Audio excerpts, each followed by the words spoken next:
Agora nós vamos falar com a Ana Cristina Rodrigues. A Ana, ela é escritora, tradutora, editora, mãe, faz de tudo, né? Um pouco. Um pouco. De tudo um pouco. Ela escreveu Fábulas Ferais, que a gente tem o podcast, eu também tenho resenha. Na CCXP, ela lançou um Microcontos de Fadas e logo, logo vai lançar um projeto no Catarse legal. A gente vai falar tudo isso na ordem. E também tem a revista especulativa. Enfim, tem coisa pra caramba, né? Tá. Vamos falar do universo do Atlas Geográfico primeiro? Ana, como é que você começou a fazer o universo? Por que você... Então, eu fui convidar... Eu sempre escrevi fantasia, mas sempre fui mais para fantasia histórica. Sim. E para fantasia épica medievalesca. Sim. Mas você tem muitos contos, né, nesse estilo. Sim, eu sempre gostei de trabalhar, né, com Península Ibérica, também era um medieval meio diferente, mas fantasia histórica medieval. Aí o Nelson de Oliveira, que é um grande escritor, que atende por 550 outros nomes, Sim. Né, me chamou para participar de uma coletânea de fantasia urbana. Legal. E eu olhei assim, cara, fantasia urbana, eu não escrevo fantasia urbana. O que eu vou escrever? Aí me veio a ideia de uma cidade... Eu escrevo ainda. Exato, foi o que eu pensei. Eu não escrevo porque nunca me chamaram, nunca me pediram, nunca publicou. Eu falei, vou falar então sobre uma coisa que eu conheço. E eu, na época, estava trabalhando na sede da Biblioteca Nacional, bem no acervo mesmo, entre mapas, e manuscritos e livros, com pessoas, às vezes, um pouquinho difíceis de lidar em relação à comunicação, a novas tecnologias, e estava passando um momento muito ruim em relação a isso, de enfrentamento. Então, eu falei, vou escrever sobre uma cidade de biblioteca. Isso é uma cidade de biblioteca que tem uma estrutura opressora. Tá. Aí, fui lá e escrevi. Ele gostou. Publicou, inclusive acabou que numa reviravolta fui eu que editei o livro pela Vermelho Marinho. Acontece essas coisas, né? Aí, uns 7, 8 meses depois, o Eric Novello falou, Ana, você escreveu fantasia urbana para o Nelson, não quer escrever uma para mim também? Acho que se chama Fantasias Urbanas, da Draco. Okay. Vou escrever outra coisa com aquela cidade de biblioteca? Eu falei, não. Aí eu falei, eu quero escrever sobre um morcego. Eu tive outra ideia. Eu quero escrever sobre um homem morcego sendo punido. Tá. Aí saiu a história do Ibis conhecendo o Rei Máquina. Entendi. Que se passa numa cidade de lata e tal. E essa história está naquela seleção? Da Fantasias Urbanas. Da antologia de Fantasias Urbanas. Da Draco, Tá. O que acontece?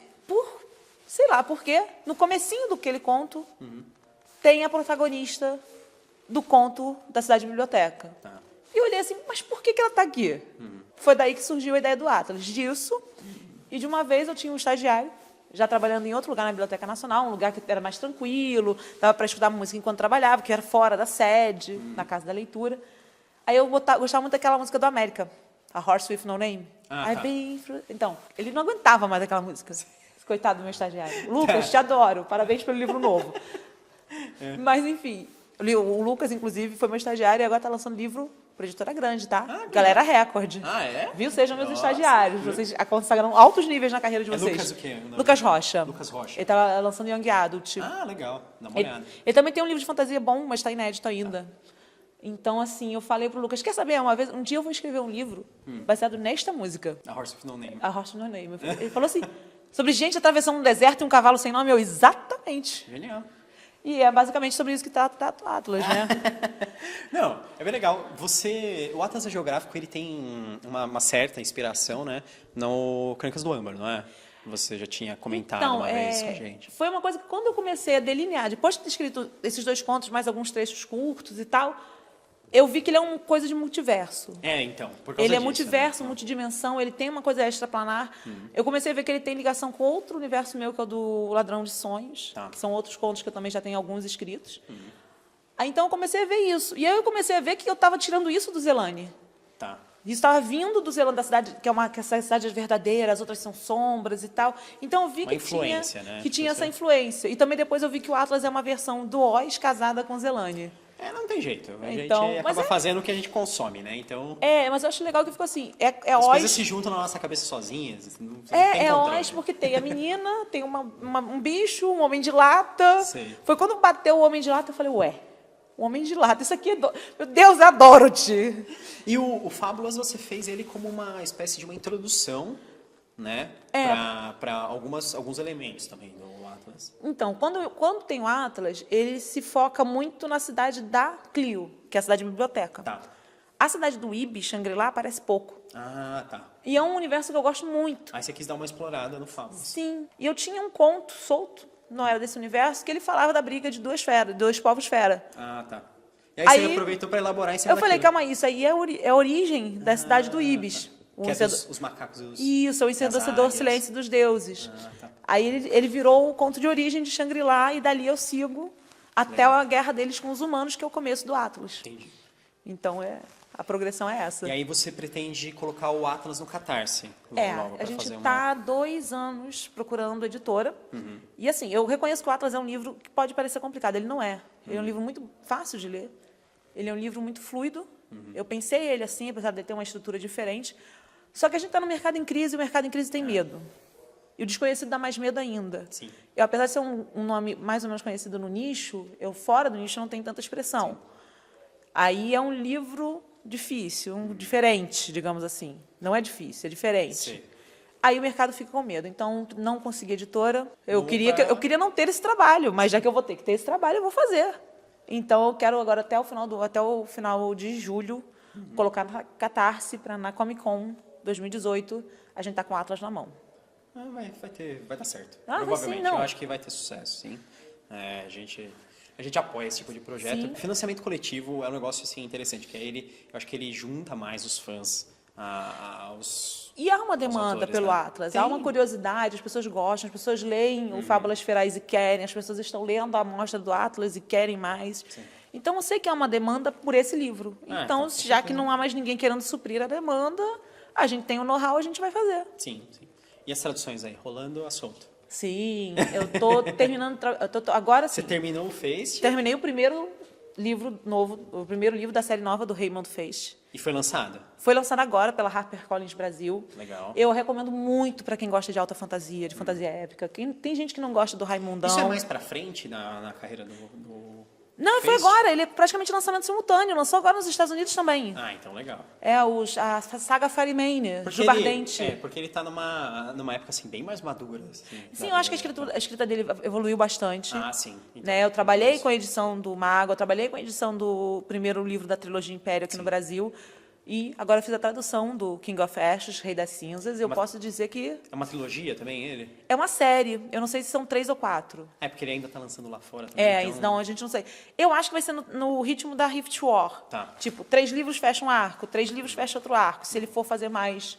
Vai ser nesse... Ele não faz séries muito longas, ele fecha em 3. Até o próprio Mago, que a gente teve aqui em 4, são 3. Tá. E a Gemisim? Eu estou terminando um livro de arquivologia agora. Tá. Já fiz 2 traduções de Shadowrun que devem sair. E eu estou também para finalizar... Sim, Shadowrun eu adoro. E estou para finalizar a tradução do primeiro livro, da primeira trilogia, publicada pela N.K. Jemisin, que é o 100,000 Kingdoms. Bem legal. Ou lá tem reino pra caralho. Né, vai ficar centenas de milhares de reinos. Gente, vai ser reino. Vai sair por quem aqui? Galera Record. Galera Record. Porque Nossa, a galera? Ele tem uma pegada um pouquinho mais young adult do que o Quinta Estação. Ele não chega a ser exatamente. Eu sei que a personagem principal ela é mais jovem. Ela é bem mais jovem, uma menina, acho que tem 16 ou 18. Nossa, mas eu achei que a história era tão séria, tipo, dos deuses acorrentados, os caras tirando. Mas tem uma história de amor ali. Ah, tá. É uma história de amor também. Bom, eu vou ler de qualquer maneira. Você vai ler. Eu acho muito bom. Acho que foi a Bárbara Moraes que me sugeriu no Twitter. Olha, Ana, tu vai gostar da Gemisin. Aí eu fui ler esse. Foi o que me fez apaixonar pela escrita dela. É muito bom. Ela tem um domínio narrativo muito bom. E aquele livro já tem isso. Sim. Então, estou adorando traduzir. É muito bom quando a gente traduz um livro que a gente já gosta muito. É, verdade. Né? Pelo amor de Deus, ainda por cima pegar a tradução de livro que você não gosta, né? Aí é um... Eu ainda não dei esse azar. Que bom. Até agora, todos os dias. Até mesmo esse de arquivologia, que pode parecer uma coisa... Mas que você também trabalha com isso. Não, e é um assunto interessante, é uma arquivologia, mas voltada para a diversidade, para a inclusão de comunidades, então não é... Ah, tá. Não é um negócio tão... então é bem legal também. Então, eu até hoje dei essa sorte. Não, beleza. E a revista especulativa, Ana? Deixa eu falar rapidinho. Tá. Legal. Olha, a revista é um projeto que eu tenho já há um tempo que eu quero debater, fazer ficção especulativa. Legal. Eu tentei fazer um primeiro volume só sobre isso, não rolou. Aí eu vi que o pessoal gosta de quer escrever conto. Então, no número 0 foi só teórico, a participação foi pequena. Quando eu abri no 01 para ficção, a participação foi maior, inclusive na parte da não ficção. Então, acho que agora eu vou manter assim. Chamou atenção, Chamou né? atenção, as pessoas querem participar. Então, a nossa intenção é debater o fazer. Quando que saiu o 0? O Zero foi no começo do ano, foi aquela edição sobre a Ursula Le Guin. Ah, tá, eu lembro, é verdade. E agora a nova... Foi Pensando no Brasil Especulativo, Tá. que a gente foi edição 01, que a gente já fechou. A gente vai publicando no Medium.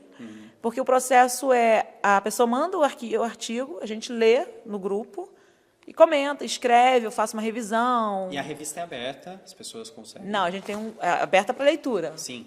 Para a escrita, a gente tem um grupo. Não, ok, mas para a leitura você consegue achar... Está no Medium. E agora, por exemplo, a edição 01 está completa no Medium, eu vou jogar ela no Wattpad, para as pessoas poderem ler no aplicativo do Wattpad, e depois a gente vai fazer um e-book, para ficar disponível mais. Quantos contos tem nessa? Nessa edição, acho que estão 5 ou 6 contos. Ah, legal. Tá, tem um conto meu, tem um conto da Ana Martino. E tem mais uns artigos. Mas acho que igual ao maior número de artigos e resenhas. Tem uma resenha do Rainha do Guinoto, da Encruzilhada, do Lúcio Manfred. Tem um artigo do Alexandre Soares sobre o Brigada Ligeira Estelar, que é o RPG de robôs gigantes dele. Tem um artigo muito bom do Jorge Valpassos sobre RPG e o Fantástico no Brasil. Tem uma resenha do livro do Lauro Cociúba, O Raízes? Não. O de contos folclóricos. É o Raízes. É o de Raízes, Vento e então. Sangue. Raízes Vento e Sangue. Isso. Sabia que tinha raízes, tinha sangue, mas... Então, Muito legal o livro também. então tem uma resenha desse também. Então, a gente agora no número 2, a gente vai pensar maternidade no Fantástico. Interessante. É, porque assim, eu vi que é uma coisa pouco pensada. Então, vamos fazer o pessoal pensar. Se pensar para escrever ficção, tá valendo. Tem que ser uma coisa diferente, não adianta fazer a mesma coisa. Exato, a gente senão... Senão não vale a pena, né? Bobeira. Agora sim, Ana, muito obrigado pela participação. Obrigada a vocês pelo apoio de sempre. Imagina. E continue acompanhando aí as nossas entrevistas com os autores, com os editores da Odisseia e os tradutores também. A Ana. Eu tô falando todos esses porque é da Ana. Mas muito obrigado por ver o vídeo. Tchau, tchau.